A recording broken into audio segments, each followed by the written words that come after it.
would say the main challenges of being a journalist in Lebanon are work permits, access to sensitive areas. Even not in times of war, you would need permits to access the south, areas controlled by different factions, and of course, as a foreign correspondent, to gain people's trust. I work both for Italian media and local media in Lebanon. The media in Italy got interested in the country since last October, but the only thing they wanted us to cover was the war.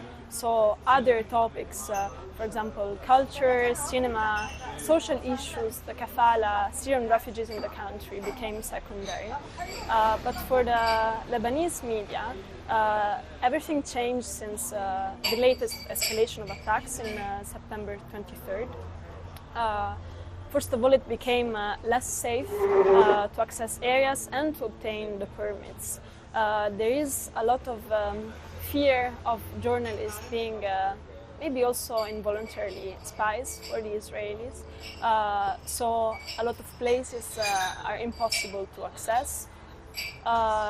And beyond not having the opportunity to receive a work permit and work in a relatively safe environment, at least professionally, locals are starting getting angry and mistrusting to journalists.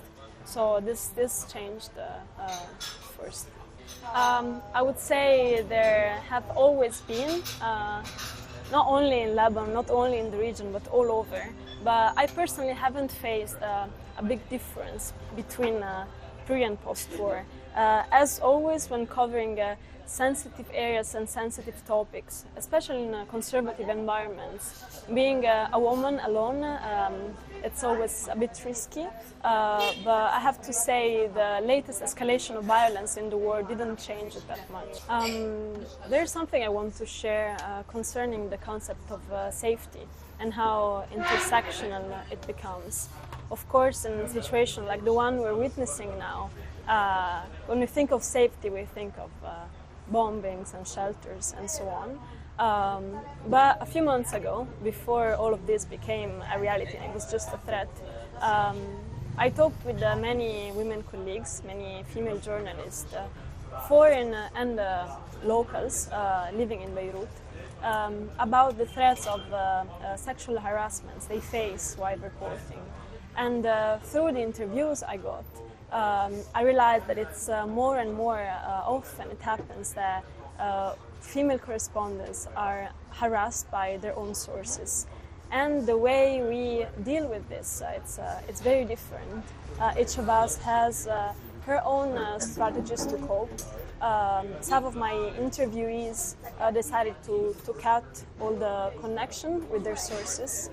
Others, because of the news that was very, very important, they prefer to stay in a very uncomfortable position and to report.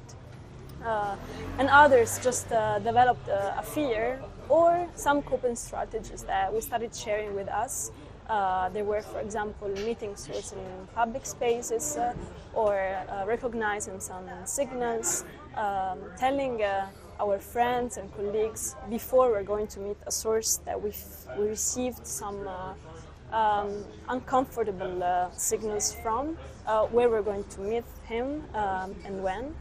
And at the same time, there's something I would say beautiful that happened after this. We realized there are not enough women experts that we as journalists interview, because the media is really saturized with a lot of men experts talking about politics, on economics, that put us female journalists often in uncomfortable position. So we started sharing the names of women experts that we can give a voice in our media, and at the same time we feel safer in talking with in our profession.